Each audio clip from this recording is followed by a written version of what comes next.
I call the Plan Commission meeting of May 24 to order. I am pleased to announce we have a new Plan Commissioner, Kyle Mills. He has a bachelor's in landscape architecture and in geography, experience in landscape design, site planning, and in natural resources restoration, among other experiences you have had. So Thank you. we're happy to have you, and thank you for joining us after a long time of 6 members. So, and with that, we'll proceed with roll call. Mr. Foster? Here. Ms. Lazaris? Here. Mr. Mills? Here. Mr. Magnuson? Here. Mr. Schwark? Mr. Pearson? And Mr. Holman previously informed staff that he'd be unavailable this evening. Okay. All right, thank you. All right. Number 3 is correction and or approval of the minutes of April 26, 2016. I make the motion to approve them as written. It's been moved. Is there a second? Wayne wasn't here. No, but he can still second it. I'll second. All right. Is there a point of order? I think we're going to have 2 who can say yes or no, and 2 that would be abstaining. What are we going to do? The rule generally is as long as a quorum votes, you're okay, so I think it'll be all right. Okay, all right, that's fine. All right, then in that case, we'll proceed with a roll call vote on, are there any, so no changes? Okay, all right. We'll proceed with roll call vote on the minutes. Ms. Lazaris? Aye. Mr. Magnuson? Abstain. Mr. Foster? Aye. Mr. Mills? Abstain. All right, we go on to item number 4, questions and public comment. The public may address the commission at this time regarding items on the agenda unless the item is the subject of a public hearing. We do not have any public hearings this evening. We do have an item where we may be suspending the rules to have the people here comment on what they have in front of the commission. Other than that, we don't have public hearings this evening. And if you have registered the city clerk before the meeting, you can comment on something not on the agenda. The state's open meeting law discourages action by the commission on items not listed on the agenda. Please keep comments limited to 3 minutes. State your name and address when starting your comments. Also fill out the sign-in sheet at the podium. Are there any public comments at this time? Okay. All right, hearing none, we'll go on with item number 5, discussion recommendation on Arts Alliance temporary sculpture in Ford Court. If there is a picture of the proposal or the application that was in our packet, then that would be, I think that would be good to put up on the screen if you have that. Got one. Oh, good. Anyone? I'm not sure how it works. Oh, we did. Just Yeah. got it. We've got it up. Yeah, they've Yep. got it up there, so Thanks. yeah, you were just fine. All right. Okay. All right, and we do have with us Leslie DeMuth and Steve Bauer representing the Lake Mills Arts Council.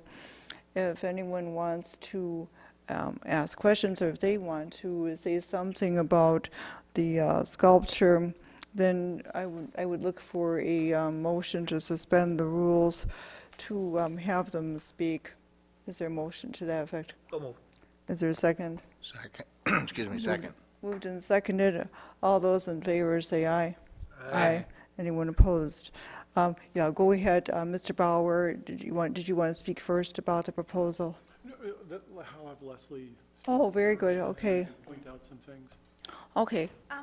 Well, this came about working with Main Street and the Arts Alliance of Greater Lake Mills, and we wanted a project to sort of spiff up the alleyway between Lake and Water Street. So we've had quite a lot of meetings between those 2 organizations. The Arts Alliance wrote a grant to the Wisconsin Arts Board to help fund this project, and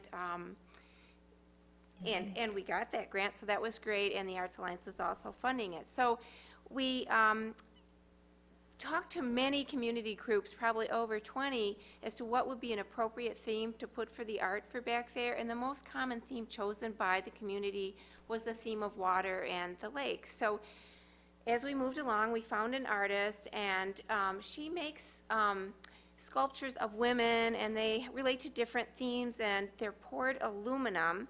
So if you kind of looked down your sheet there, it would be about 7 feet tall. We've talked a lot with Steve Wilkie and Paul Hermanson, and Paul, the city is willing to put a concrete pedestal, and Steve, what was it made out of? They're concrete, excuse me, they're concrete rings that Paul Hermanson and his crew use to build up like manholes. And they're 4 feet around on the outer diameter, 3 feet on the inner diameter, and they're 4 inches thick, reinforced concrete. So I'm going to go to the drawing right here and show you what we have in mind. Teresa does, so from here to the top of the sculpture is about 5 feet, and then she is proposing that we put an 18-inch pedestal underneath this.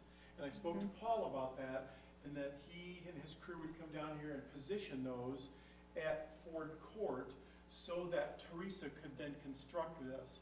And we made the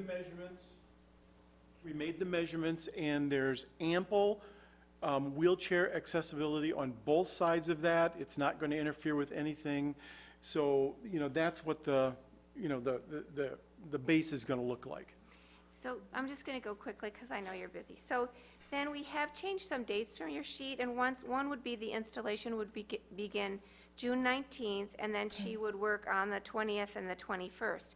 And so the community can also be a part of actually making the sculpture. We're going to ask 20 community people, almost first come, first serve, to design some 6-inch squares which would go on the hem of the dress at the very bottom, and they would work on those in early June and then have them done by the 19th, and then the artist would conduct an aluminum pour and then start to construct it so the public could see it, and we'd invite public officials and Senator Fitzgerald and Representative Clayfish and other people to be a part of that, to see what we can do when we all work together. So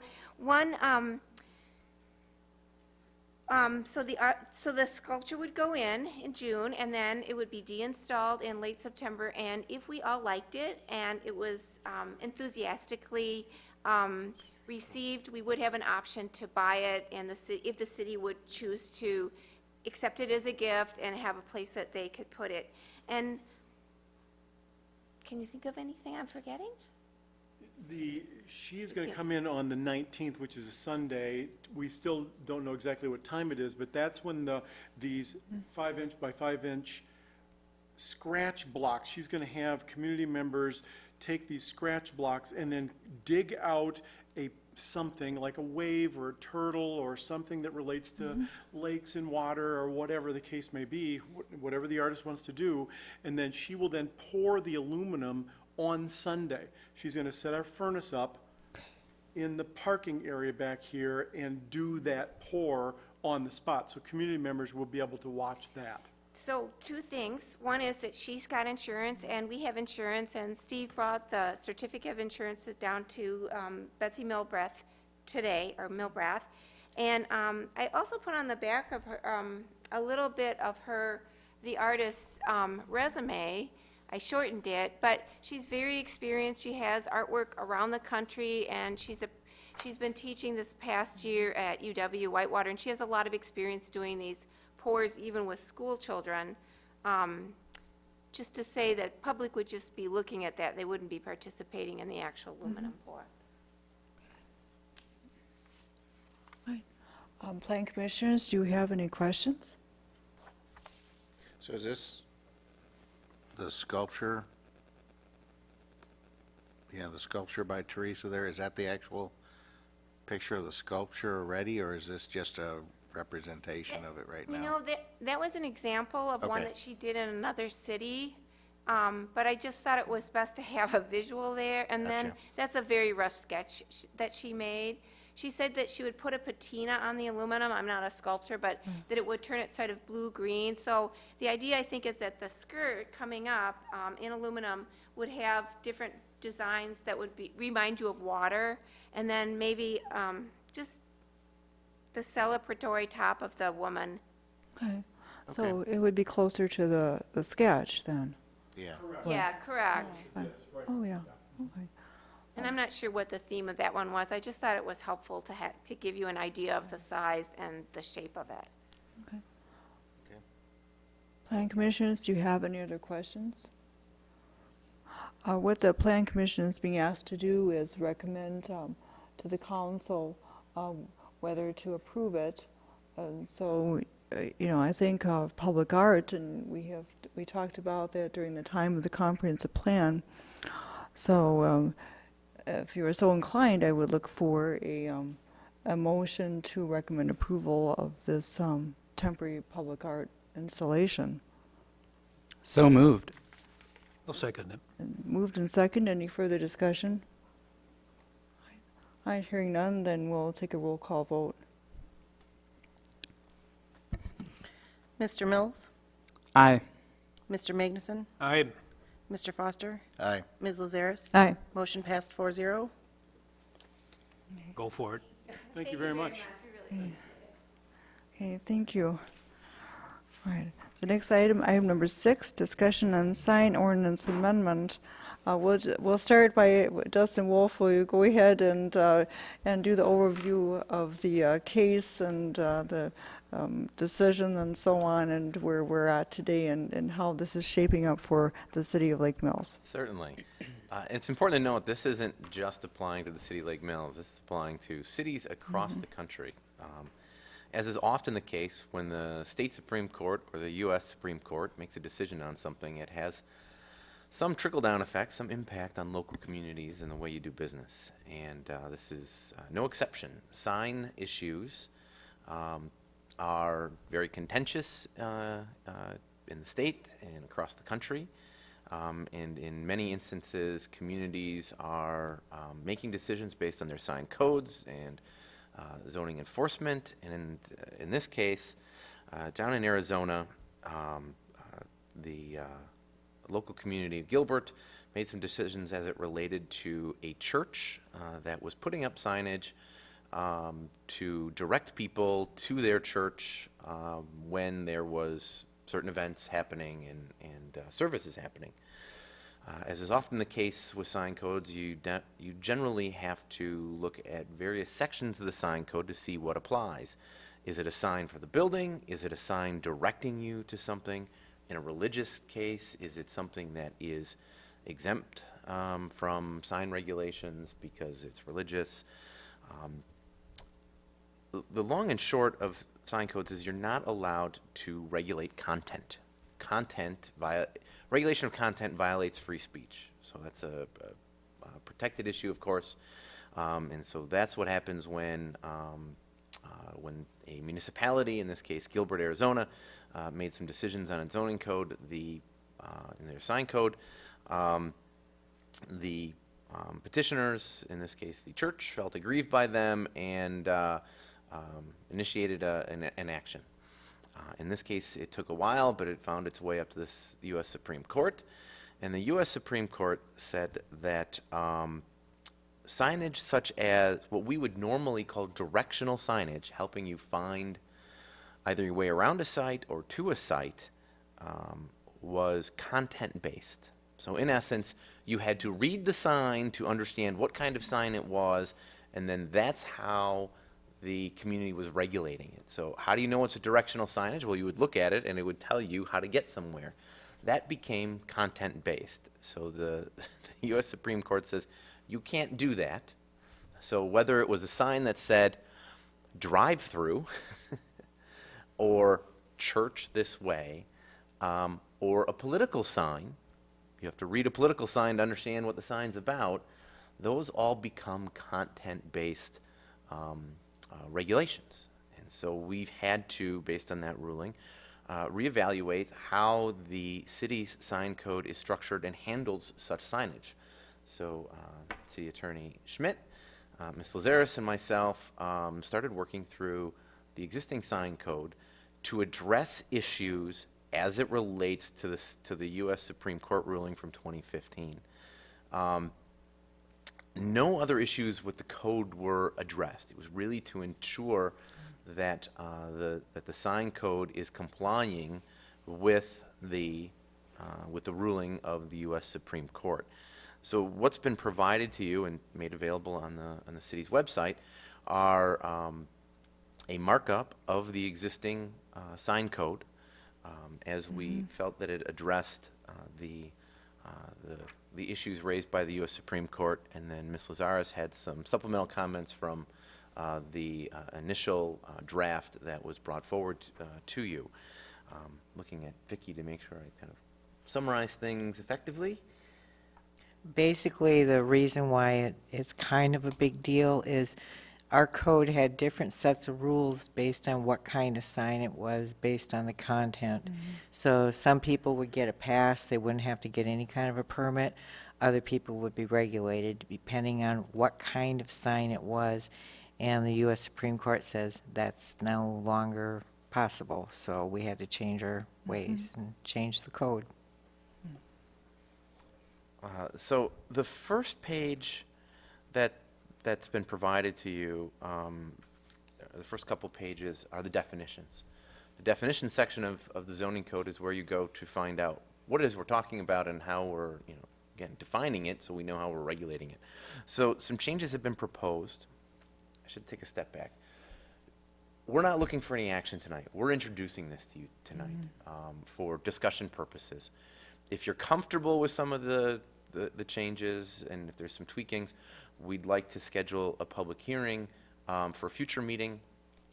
But at tonight's meeting, we aren't looking for any action. It's important to make that clear, that there will be a public hearing notification, et cetera, for this in the future, following your recommendations.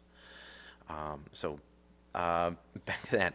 So we've changed the sign definitions as it relates to auxiliary signs, directional signage, political signage, to get away from that. So we've gotten auxiliary signage, which is not a primary sign. So we don't need to read something to know that it's not the main identification sign for a site or an activity. So we've tweaked that a little bit. We have removed the definition for a political sign. Political signs will be handled as temporary signs. We have clarified what a yard sign is. So if you think about whether it is, regardless of message, someone wants to put a sign out on their property, or for an event such as a garage sale or something. Again, it is a temporary sign. We are not defining it as a yard sale sign any longer. As Ms. Lazaris said, or Vicki had indicated, no longer do we have specific definitions for specific sign types. Really, it's to directing you to how are we handling this in the code. Signs that can be included in that type of sign. A yard sign can be a temporary sign, banner, pennant, or similar located on a property.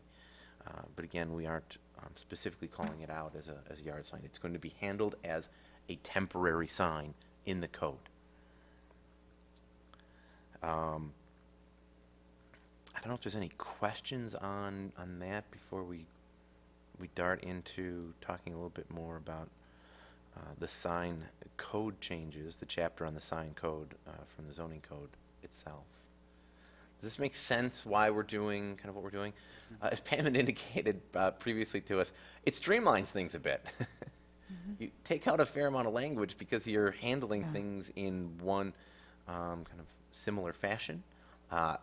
It will likely make it a little easier to enforce and certainly much easier to understand for property owners or commercial entities.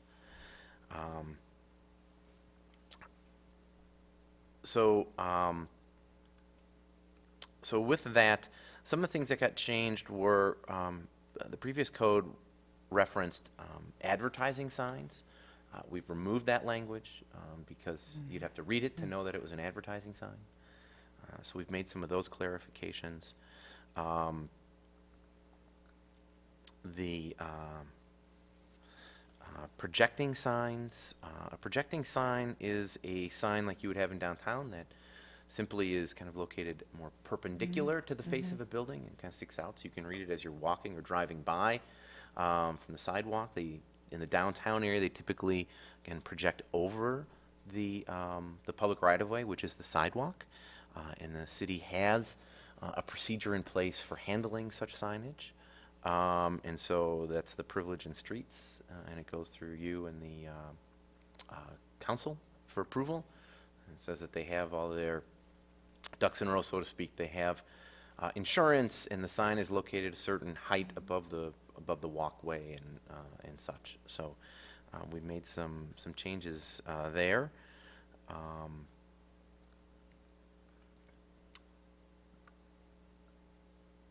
The section 10-6-5, which is on page 6-3. Boy, it's a lot of dashes.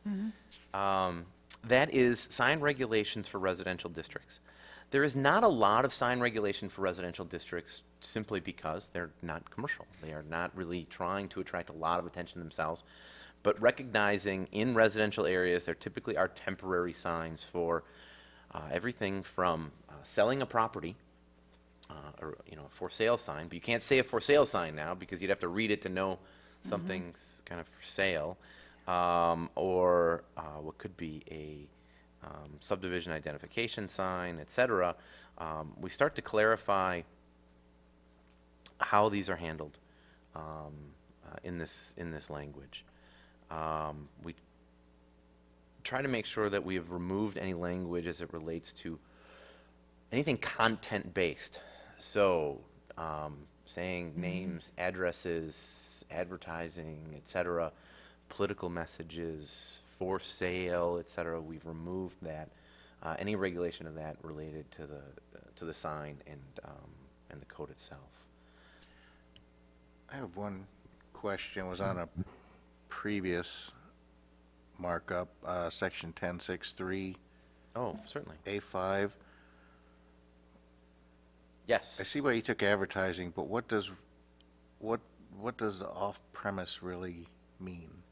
A sign not located on your property. That's all it is. Yes. Think billboard. Billboard would be a type of off-premise sign.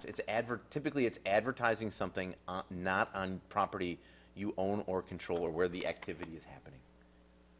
So you're talking even sandwich boards, stuff like that. That's a different issue we got to talk about Yeah, here. I saw that down there, Sandwich too. boards are typically in the public right-of-way versus off-premise signage, which are located on private property. Okay, gotcha. So Nope. that's a difference. And a little later, we're going to talk about how do Okay. we handle something. Public right-of-way land, as you saw, like with the previous item, is really subject to decision-making by the council. And so you have a little bit of latitude in some of those things. You do need to make sure that things are safe and that you are affording the ability for people to pass, especially ADA accessibility. But we do need to have a conversation about how should we handle sandwich board type signs. So, I understand exactly what you're getting at with the off-prem, and it's just hard to understand how that replaces advertising. Or is it even meant to replace advertising? The way it was referenced in this code, it was. Okay. And so we need to make sure that that we're regulating the off-premise signage, and other signage is handled as either temporary, or there's other provisions in the code for a primary or auxiliary sign that handles its size and location requirements. Okay, so maybe advertising was the wrong word before, How would you know it's an advertising sign unless you read it? right? And if you read it, that's content. Okay. No, I got it. So yeah, we have to get away from what seems like the most obvious way to describe something. We can't exactly use that. Right. Now, We could until 2015. yes. Yes. Yes. I have a question about the same section, 10-6-3, Yes. B4. it references a location of sign requirements, and this one is talking about the sign, temporary or otherwise, shall be affixed to a tree or utility pole. So it was saying no signs are allowed to be affixed to those locations, and we're removing the ability to authorize that by the Director of Public Works. Under what process would we then approve a sign to be affixed to a tree or utility pole? We don't allow that. At all, whatsoever? Right, just because it's in the public right-of-way and the signs would be intended for private property, you know, unless they have privileges in the streets, for example, downtown, and will be extending over the public sidewalk. Otherwise, you know, signs are not allowed in public right-of-way. Yep. I And mean, you then- might see them, How but would they're that, not allowed there. Yeah, how would that affect the Lake Mills banners that we have attached to the utility poles? This is where it gets quirky. Well, there was the one that, you know, as you come into town, that I think is a particular council approval for that, you know, that goes across the road banner. And then I think that this council approval also needed, for example, those banners that Yes. are on the fixtures coming in as an example. So there are exceptions, but that's treated separately rather And that's a than provision just in the street, privilege in the sign street. code by excellent. itself. And that's approved by the council. The other issue with the, as approved by the Director of Public Works, there was no criteria by which something was approved. Right, So it could be very arbitrary. Oh, I like Arbitrary, yeah. Mr. Foster, therefore he can have something, but Mr. Magnuson's dog barks all the time and I live next door to him. I don't want to let, again, you have to have a criteria by which you're going to approve something versus Right. just saying so-and-so gets to approve it. And we didn't have that in the code. Yeah. And you can see the fundamental flaw with just allowing people to put things on any sign, post, light fixture, tree in the public right-of-way. You can have vision issues with it. You might not be able to see around it when someone's, you know, if it's located near an intersection. And so there's no control from a safety perspective. So the criteria for approval would be listed where? It's in the privilege in the streets, Okay. which is approved by the council. Yeah. Which is in number 6. Correct. Yeah. Thank you. Certainly.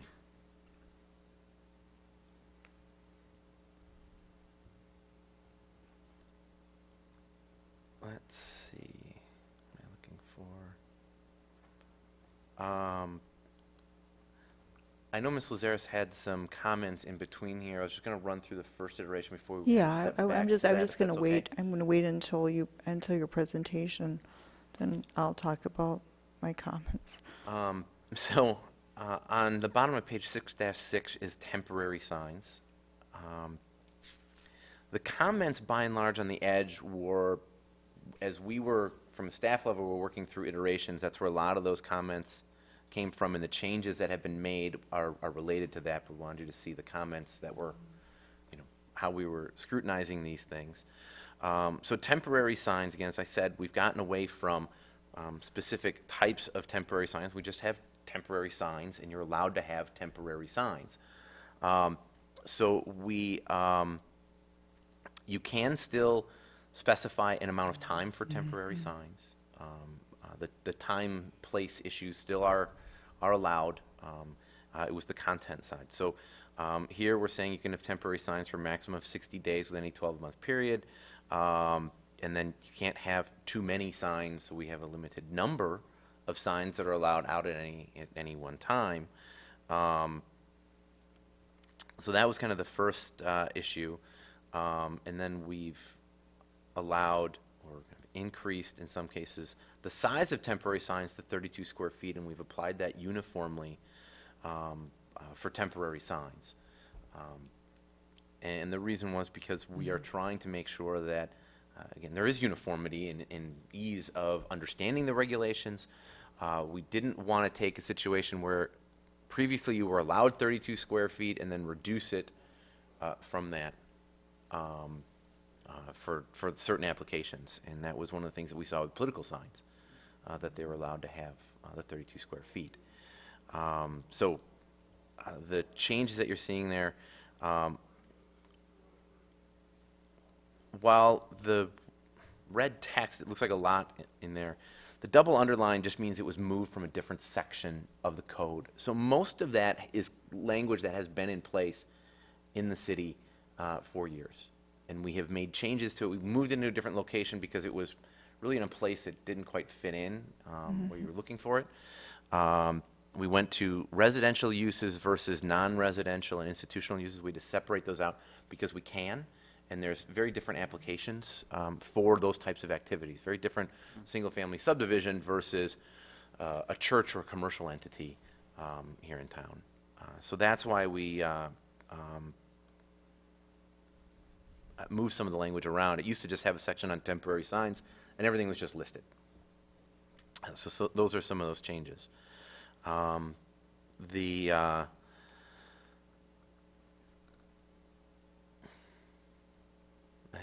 mean, as you can see, there was a lot of kind of reorganization related to this, but City Attorney Schmidt and Ms. Lazares feel comfortable with the way this is reading so far, with the caveat some of the changes that Ms. Lazares had brought forward. But you're seeing a couple months of iterations that have kind of been evaluated before we brought it to you,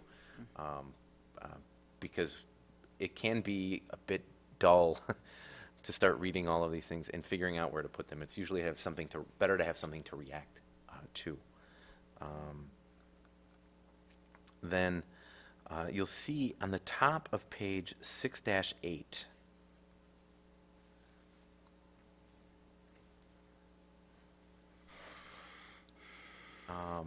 so this is the movable signage boards in the downtown area.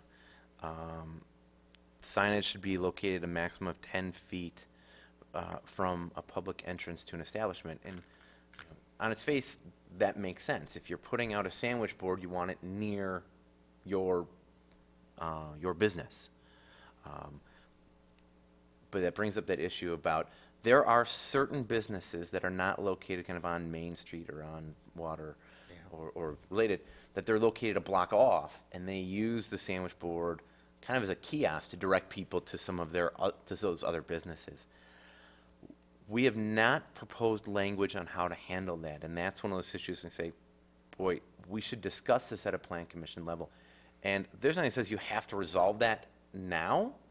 Right. But we did want to point that out here. It probably does need a little bit of input from the Main Street group. Yeah, so I was just going to ask if we've talked to the Main Street yet about that. They've had some conversations with the city manager in the past about some things. The issue is, whatever rules you come up with, someone's not going to probably be happy with it, but there aren't provisions to allow for what they've been doing. And I think we need, as a community, to have some better, I hate to use the word regulation, but something to help better define how that, I call it a kiosk for lack of a better word, but that type of sign can be permitted to direct people. Because you don't want it located in certain places where you might have a vision corner issue, where you can't see around the sign. If you have a A-frame sign located right at the corner of Main and one of the side streets, if you're trying to turn right, that might be in the way, and it also can be in the way of pedestrians. And so those are things that have to come into play as to how they should be sited. And are they out there only all day? Because the way sandwich boards are allowed is they have to be taken in at the end of the night or end of the business day. So those kinds of things have to come into play, and I didn't know how you wanted to handle that here, or if it's something that should be deferred to have more conversation with Main Street group on what their thoughts are. Well, that's where, a couple of years ago when we were finishing up this, the zoning code rewrite, and people from the Main Street came to talk about the sign code, and where we left that was that that they would consult with the city and come up with a solution. They would arrive at they would propose a program or solution where there'd be maybe a planned signage approach, and that'd be something they may wish to come up with, and how that would take place. and I don't know where that's gone since that time, but that's where we had left it, and they had, they were happy with that, and between the Chamber and the Main Street group, they were intending to take that up at that time.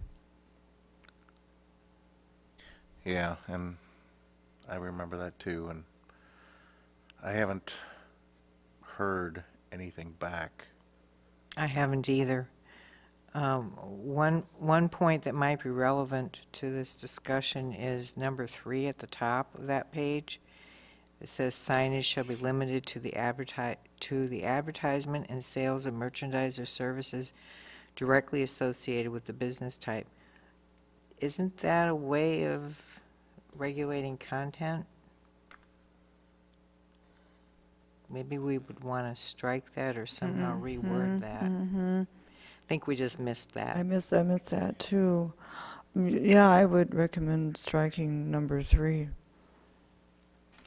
And with number 3 gone, this section isn't so limiting anymore that it's possible that if the Plan Commission and the council wanted to, and if it's something that Main Street and the Chamber would support, it might be possible to set up these sidewalk signs as conditional uses, where a specific location for a specific sign is approved, not necessarily what's in front of your business is only going to be your signs and nobody else's. It's possible that that could be done, but regulating it in terms of being able to enforce it might become an issue.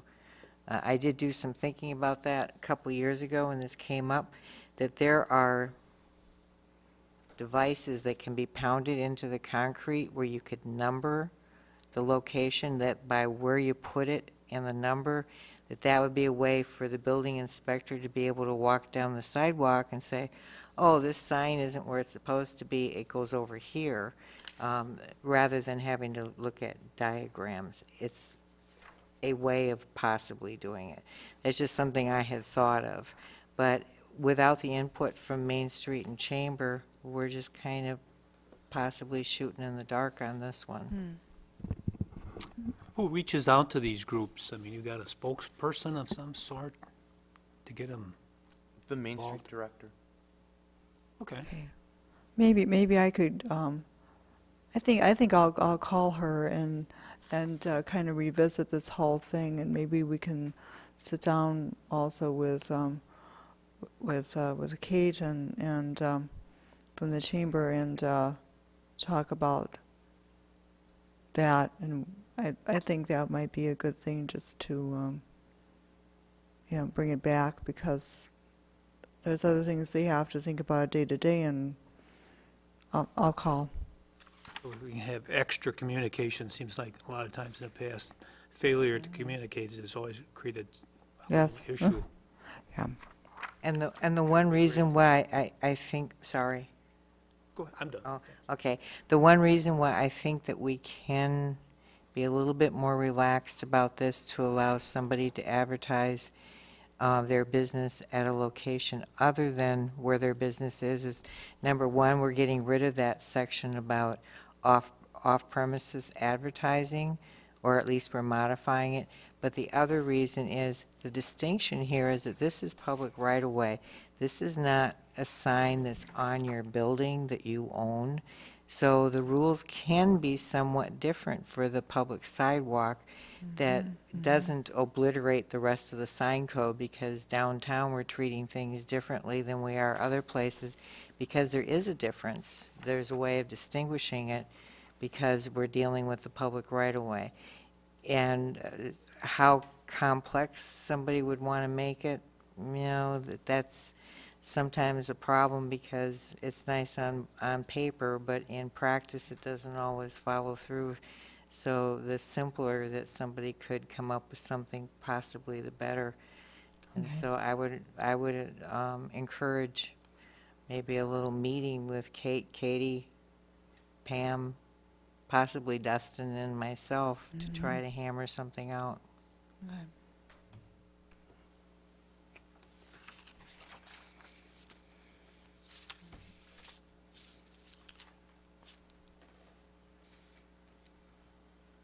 Okay. Sounds good. Do you have anything more for your presentation, Dustin? No, just the version that you went through, there was some, again, Okay. more eyes in the document. There were some All things that right. were missed that needed to be struck because they seemed Yeah. extraneous. Because I know the first time I looked at this, I saw things, and then I looked at it again this time, and I saw things I didn't see before, so that happens sometimes. But yeah, for the things that I came up with, if we could just go to the beginning of this document where we still have the definitions, then let's just go to the beginning of the document. There we are. And I think one of my first comment was maybe on auxiliary signs. Here it is. Auxiliary signs, I think, just referring to, because of what happened, with the ruling and everything, I'm leery about talking about anything as an identification sign. So I think my comment for the definition of auxiliary sign, which is on page 1 of your document here, and 118 in the here too, but anyway, but instead to maybe say a sign subordinate to the primary sign in size and appearance, and then just to say auxiliary signs may be located either on a building wall or freestanding sign, and then that's all. Just say that, or you could also say a sign providing supplementary information related to the premises on which it is located. And it is just whatever you prefer to say, but I think for the definition, maybe the less said, the better, just to indicate this isn't the main sign. So I think that's what I was looking at there. I like the first one, to be truthful. I just think streamlining that definition a little bit more about. Okay. So then that would read then a sign. That's just my opinion. I mean, obviously. Okay. Yeah, because that one where, you mean the first one I talked about, you mean, or what? Yes. Okay. Well, that would read a sign subordinate to the primary sign in size and appearance. Auxiliary signs may be located either on a building wall or freestanding sign. And that would be all. Then, if it read that way. Okay. And then as I was looking at it again, I not on 119, but further on there.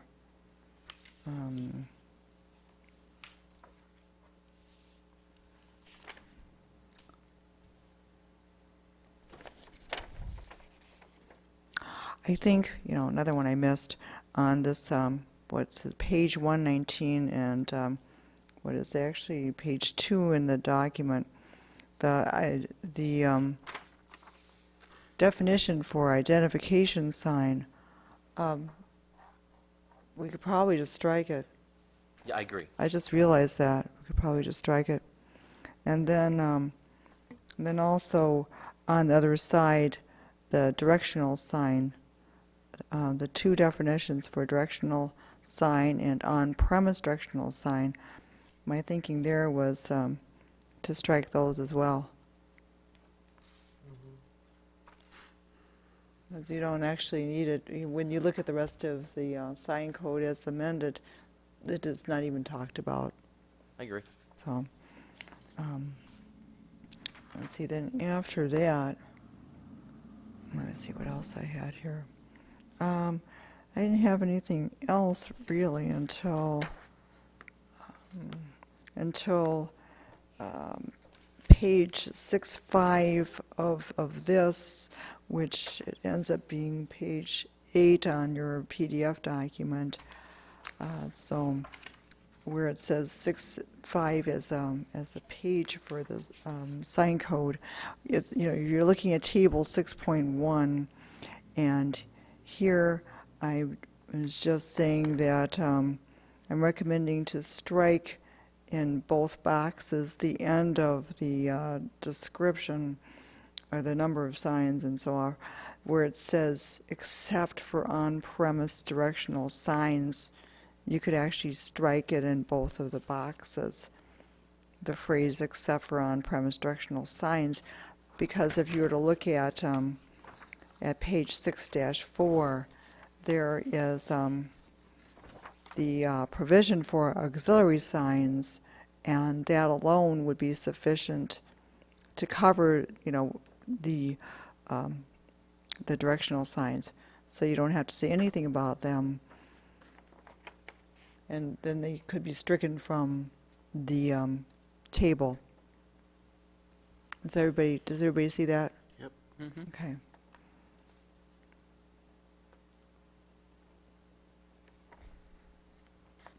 Okay.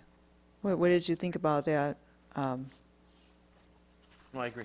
Okay. I agree. Okay. Let's see.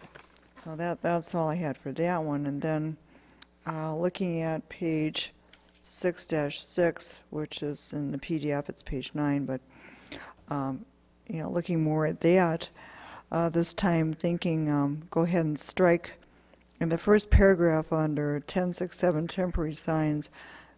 Go ahead and strike the sentence that says, furthermore, any one lot is limited to a maximum of 2 temporary signs in a 12-month period.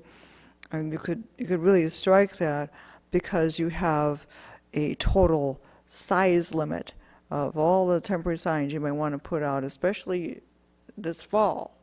Of all the temporary signs you may wish to put out, you can't exceed 32 square feet. So that is going to restrict the clutter of temporary signs in people's yards.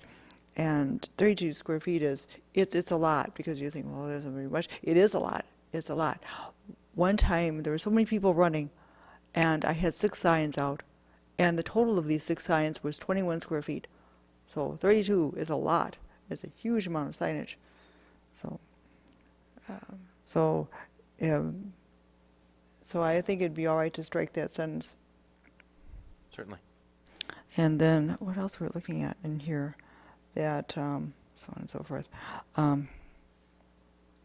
Oh yeah, because my other comment was that I didn't think that was at all limiting to political signs, because, you know, the 32 is a very consistent standard. It's for any kind of yard signs you might want to have, whatever they are, whatever you want to comment on or talk about in your sign, that the total of 32 square feet should be fine.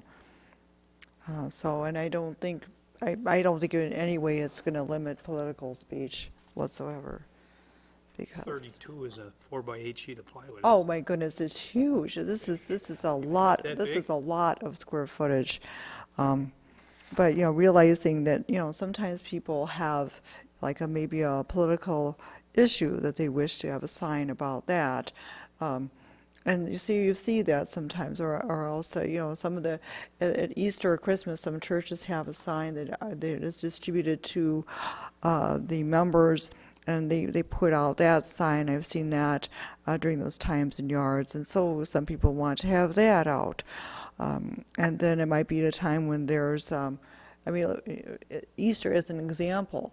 You know, what happens during about that same time of year, your church might give you a sign. You might think, well, I'd like to put that out. And then maybe you have a local candidate you want to put that sign out to, so now you can put out that. Maybe there's more than one local candidate, so now you have a third sign, and it's well under 32 square feet. And so you could have 3 signs and you'd be fine. But that's my only comment there, and that was lengthy. But anyway, so that's what I had for that one. And otherwise, yeah, the last thing we talked about too in section for the sidewalk signs and movable signage boards, for that item number 5 on page 6-8, which is the same as page 11 on the PDF. The 10 feet from the public entrance, you know, that would be the maximum. You know, I don't see any problem with the way that's stated.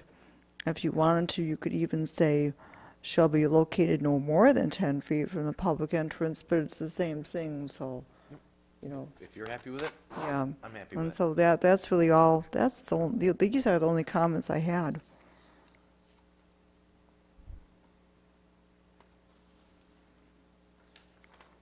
I have a comment. Certainly. On the first page of our document, 1-18, under the auxiliary sign definition, we refer to the sign subordinate to the primary sign, but we do not define primary sign in our definitions. He is right about that. Yeah, I thought about that too, that we really didn't talk about it, but this is true.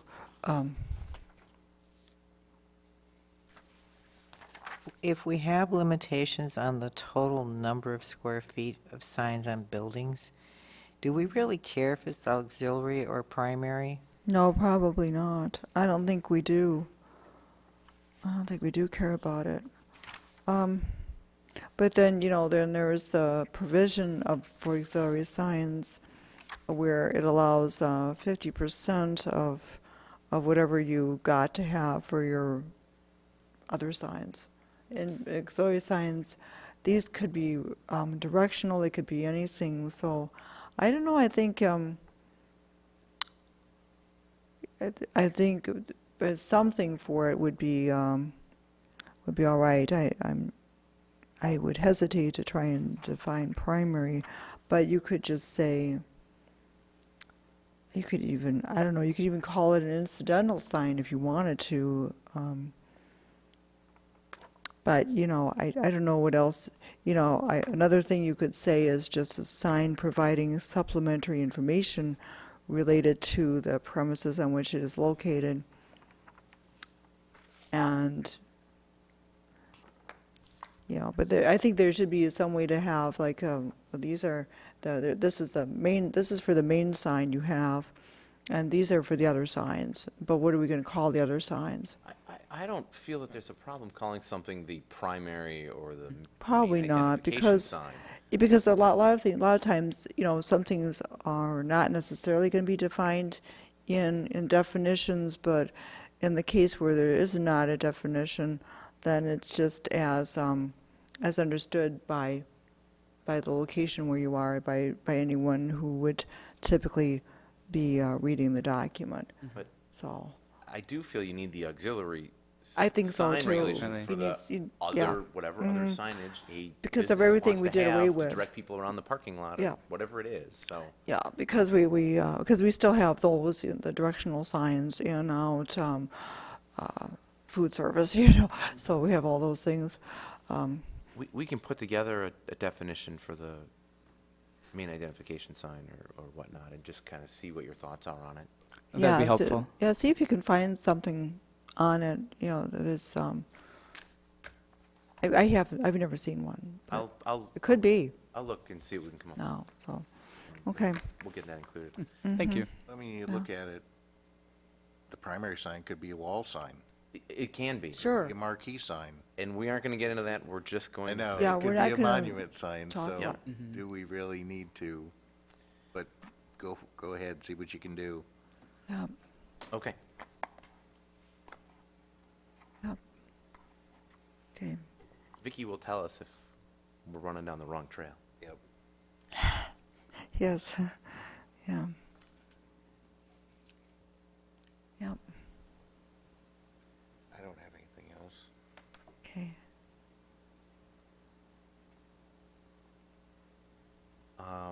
With this, I know we're bringing some changes back to you. With the changes we bring back, would you be comfortable having staff schedule a public hearing at your next meeting to discuss these changes? I think we can, and then, as with any public hearing, you can always carry it further to a subsequent meeting if you have to, but planning commissioners, what do you think? Are you comfortable with public hearing at this time, or do you want to have another go at it next time before it's scheduled? The only thing I worry about is getting Main Street and those folks Other input. Yeah. energized, just so we don't have to revisit it 8, 9, 10 times. Well, that's going to be very important, but to cover this particular topic of sign neutrality, of content neutrality, we're going to be fine with what we have. Yep, then I'm And fine with it. this other That's all thing we're we looking have to at. talk about, because that would be something like a special sign program, or it'd be a whole paragraph that doesn't even exist yet. It'd be like that, and, but it doesn't, it's not going to fall under the sign neutrality issue, the content neutrality issue. So if you're comfortable with, having it come back separately when they're ready, then, No, and that's fine. I just don't want us to lose traction on it again. no, I made a note of that, because it's been a couple of years since we left it with them, and so it'd be good to revisit that. It's an important issue, but I would hate to see it Yeah, I agree. Sure. Yeah, getting the This, rest of yeah. the language in order to comply with the court ruling, so. Yeah, I think it would be fine to have a public hearing next meeting. And again, as Ms. Lazare Let's said, go. you can conduct a public hearing, you don't have to act on it, if you're getting the input you need and you want to carry it over, you have that ability, so. Okay. All right, is there anything else we should talk about under item 6, sign code amendment discussion? Okay. If not, then I'll go to item number 7, recommendations for future agendas. Staff, anything that we are aware of, we know about the public hearing for June, and is there anything else that we are seeing for public for future agendas? Oh, we're doing an annexation, and so the property that's being annexed will probably have to be properly zoned. And maybe we can get to that at your next meeting. The annexation isn't complete yet, so it might get delayed until your July meeting. It's no big addition to the city. It's a small piece up near Culver's. It's a residential Oh, okay. property. No big thing on the horizon. It's just going to be residential use as it is right now. Yeah, it needed sewer and water. That's why it's annexing. Oh, okay. All right. Sounds fine. Plan commissioners, do you have anything to say about future agendas? Okay. In that case, I'll go to number 8, adjournment. Anybody wish to make a motion to adjourn? Move. Is there a second? Second. All right. All those in favor signify by saying aye. Aye. All those against, same sign. We are adjourned.